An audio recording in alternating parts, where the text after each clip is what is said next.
That's a good fish right there.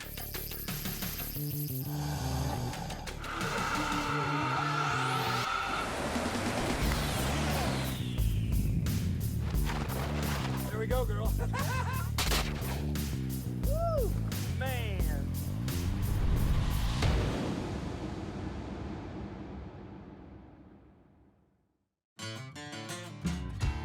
Let's Take It Outside is brought to you by FishBrain, the world's #1 fishing app. Download it free now and start hooking up. We're kicking off this episode of Let's Take It Outside, conservation style, here at the Alligator Wildlife Discovery Center with Sunny Flynn in historic Johns Pass.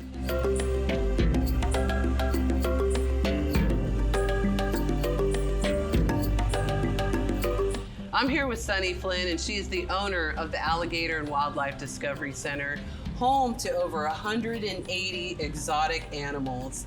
And I'm so excited to be here with you, and we're gonna be traveling not only inside your destination, hugging some lemurs, interacting with some turtles, some pigs, but we're also gonna head out to the Myakka Elephant Ranch for some bigger conservation opportunities as well.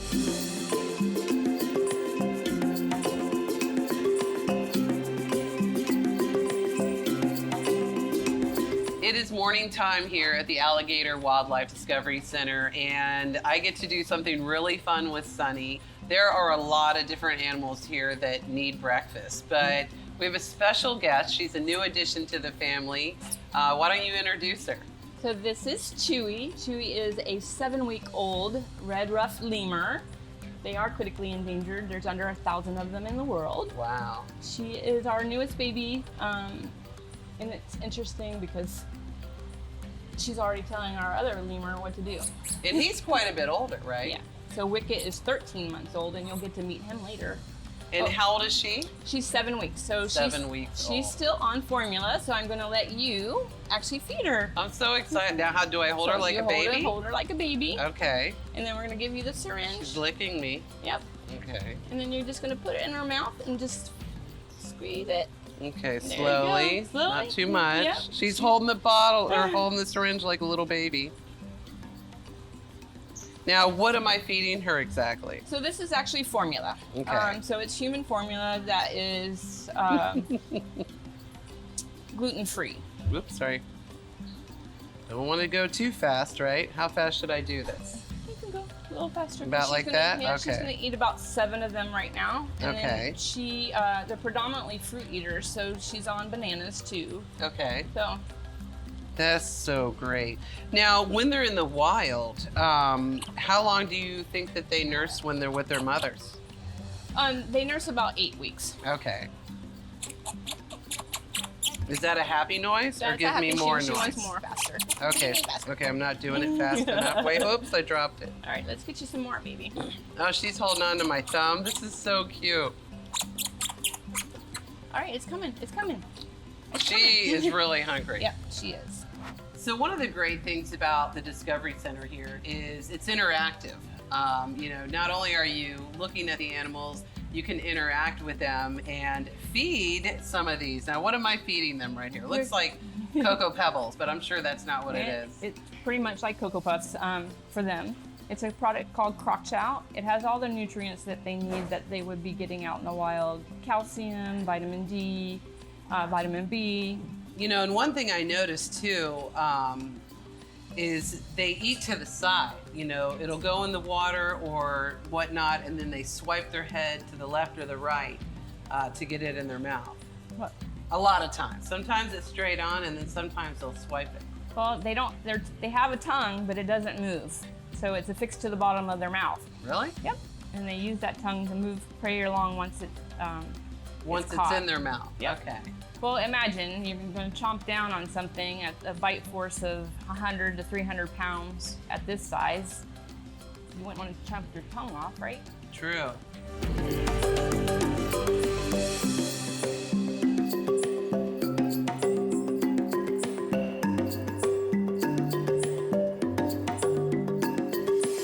The Discovery Center here is not only helping animals on land, you guys are working under the oceans as well with some of the programs you guys have here. Tell us a little bit about that. I'm excited. I have a new aquarist on board, and he's doing a fabulous job. And being a Floridian and a natural for the state, our seagrass and coral are dying. So we're here, and we've got a program now. We needed a husbandry program for our accreditation, so now we're raising coral. That's amazing. And you know, it is true here in Florida that through man-made issues, but also just natural issues, we are having a severe seagrass problem. And a lot of our corals, like you said, have either developed a fungus or there's been some man-made problems that have really killed it. And it's so awesome that you have developed a program here to help change that. Yes.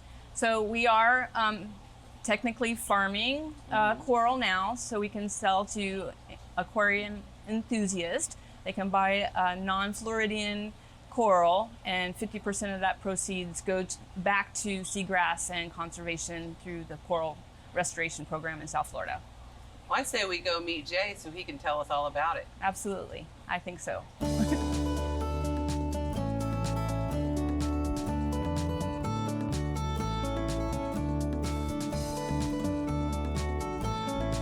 This is Jay. He is the resident aquarist here at the Wildlife Discovery Center in Johns Pass. You've been on board here for about 3 years. Yep. But first of all, tell me and our audience, what is an aquarist? So aquarius is basically responsible for all things aquarium. So Okay. anything that's wet, fish, some of the turtles, the corals, I'm responsible for making sure that all life support systems work properly every day, that they're fed properly, Right. that they have everything that they need for their little ecosystems to survive. Right. So it's a constant, I mean, you're probably moving from one tank to the other all the time, just checking everything, checking the species in there, make sure everybody's happy, everybody's swimming Yes, well, every eating day. well, and all of that, right? Every day. I can go from one tank to the next and finish and start all over. Right.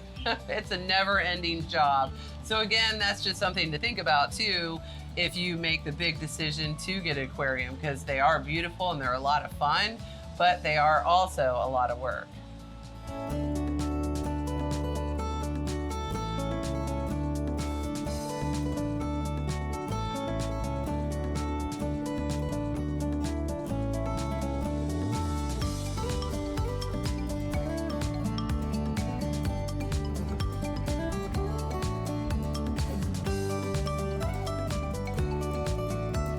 Sonny, a lot of people don't realize that your amazing Discovery Center is just steps away from the beautiful Gulf of Mexico, right here in historic Johns Pass. So you can have the beach during the day and come into the Discovery Center in the afternoon.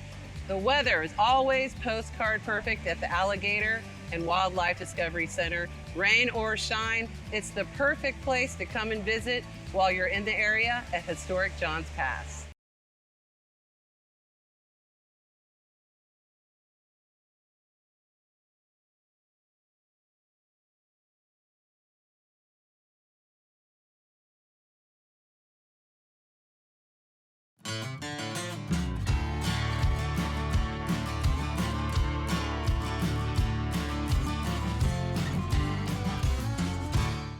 You guys are joining us here at the Myakka Elephant Ranch. We've just left the Wildlife Discovery Center in Johns Pass, and Sunny and I are gonna go check out something a little bit bigger than what she's got over at the Wildlife Discovery Center. So Sunny, what is the biggest animal that you have right now at the Discovery Center? That would be Fido. Fido is my 5-foot alligator. And then we have Rudolph, our 30-year-old African spur thigh, which is about 100 pounds. But don't forget the small ones need attention too. Lots That's of true. bath. Yeah, that's true. So, you know, the smallest critter you also have is a turtle there as well. Yep. And what type of species is Yeah. that? Boston is a redfoot tortoise. Okay, great. Now, Sunny and I have never been here at the Myakka Elephant Ranch. What are you expecting to see today? Well, obviously elephants, but I hope so. let's see what else they have. I think it's going to be a lot of fun. We're going to get some hands-on experience here, and we have some special guests joining us from the Florida Sheriff's Youth Ranch in Safety Harbor, and the kids should be here pretty soon. And I know they could not sleep last night. They've got to be so excited. Yeah, absolutely. I love it when the kids get excited, wherever they are. So Exactly. So instead of taking it in the classroom, we're outside like we like it, and we're gonna have a good time today, and I can't wait to hug an elephant. Yes, I know, it's absolutely. gonna be a lot of fun. We're about to go in. I'm really excited because my crew here from the Florida Sheriff's Youth Ranch just got in. Say hi to everybody. You guys have never been here before, right? I know, me either. So this is a first for all of us, and I know we're gonna have a really good time. You want to hear an elephant joke? I do. What do you get when you cross an elephant with a fish? I have no idea. Swimming trunks. That's a good one. That's a good one. You guys ready? Let's go. But you guys are gonna be watching Lou. Lou is 38 years old, like my dad was saying, an African elephant. And then kind of as we go, we'll be telling you the difference between the African elephant, the Asian elephant, totally separate species. We are going to be using soap called Safari Animal Wash. It's made just for elephants, hippos, and rhinos. So it has aloe, coconut oil, different vitamins, minerals. That's real good for their skin. This is Lou. Come here, Lou, come here. We're going to start washing her first.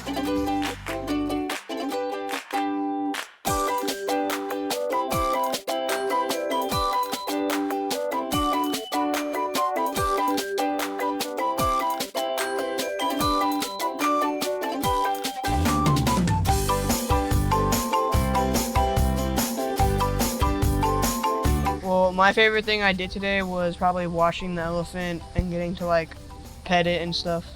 I will make a change by helping out the community and picking up trash when I see it. So if I had a job here, I would want to be comforting and washing the elephant.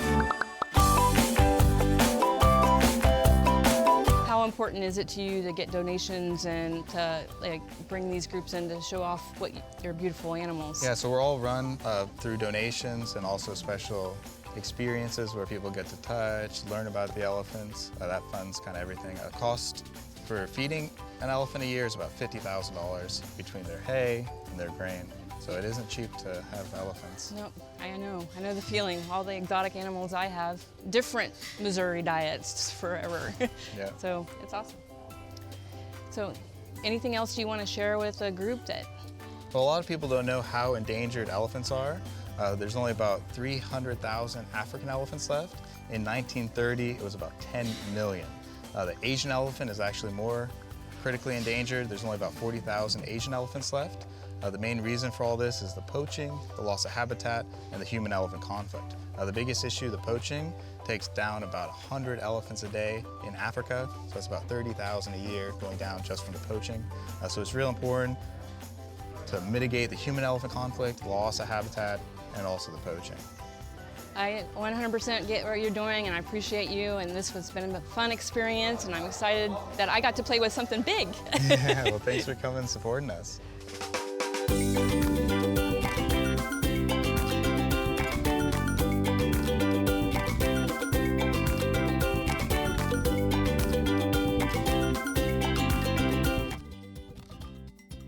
So you have 3 elephants, all beautiful girls. Where'd they come from?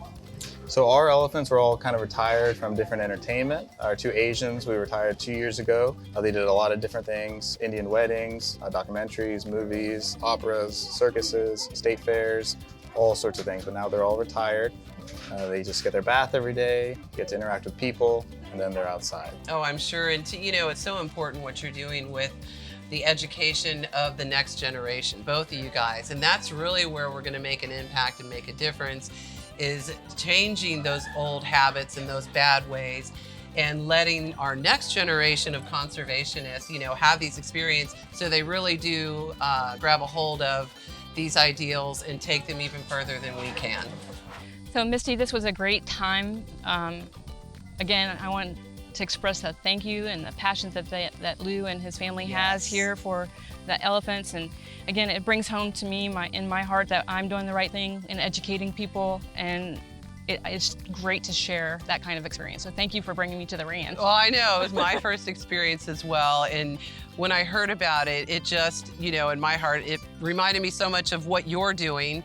Of course, they only have one species here, but they're really big, and you have over 200. So the work that you're doing, just in education and conservation, is extremely similar to what they're doing here. I mean, you guys are birds of a feather, so I'm just really proud of the work you're doing and changing lives, not only in humans, but in all your animal family as well. So let's go back and go to work. I know, now it's back to work at the Discovery Center.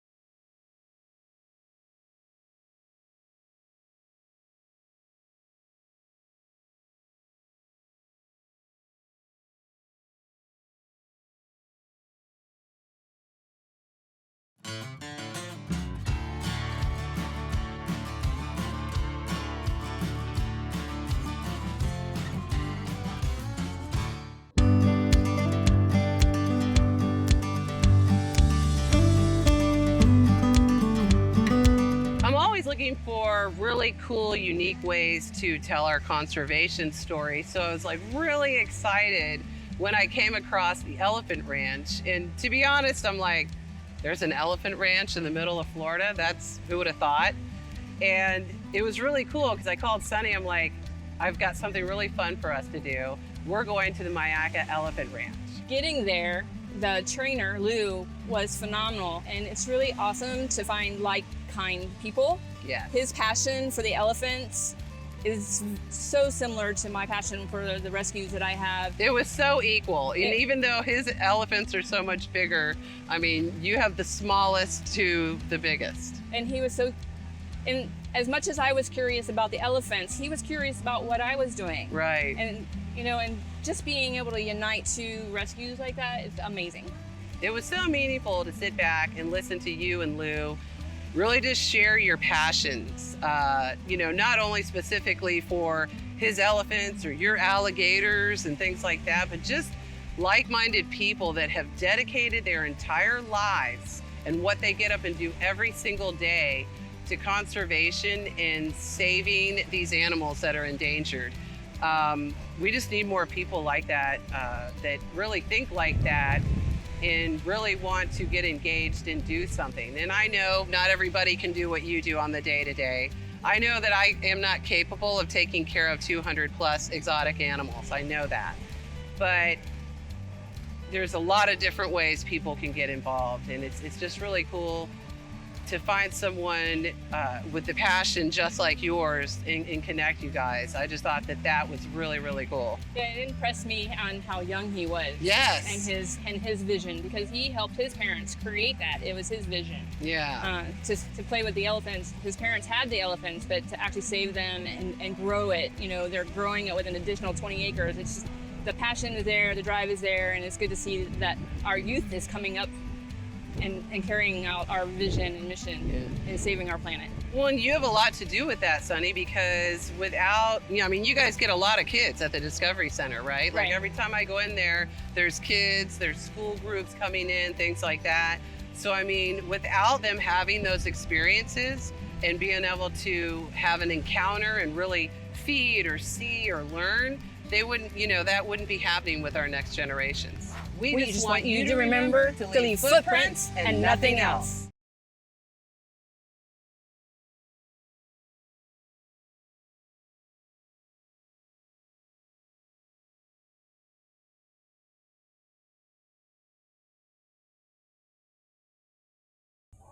This is Ghost, one of our resident Gators here at the Discovery Center. And I just wanted to kind of share with you guys how this all started with Sunny. And initially, you guys really just had alligators, right? We had alligators and Rudolph. And Rudolph, yes, he is the longest resident here.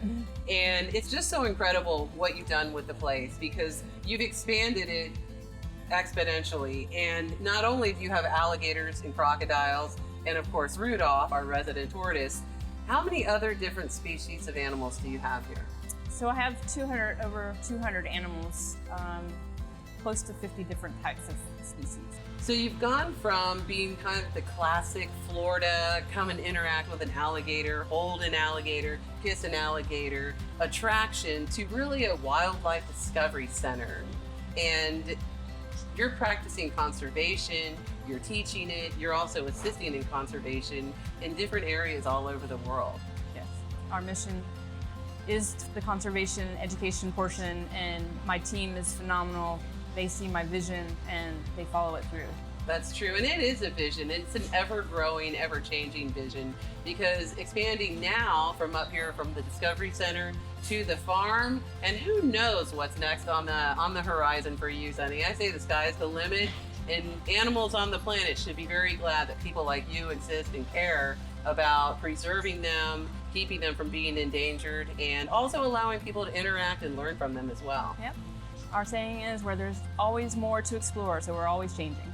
So instead, I'm going to close this show with letting Sonny kiss the alligator.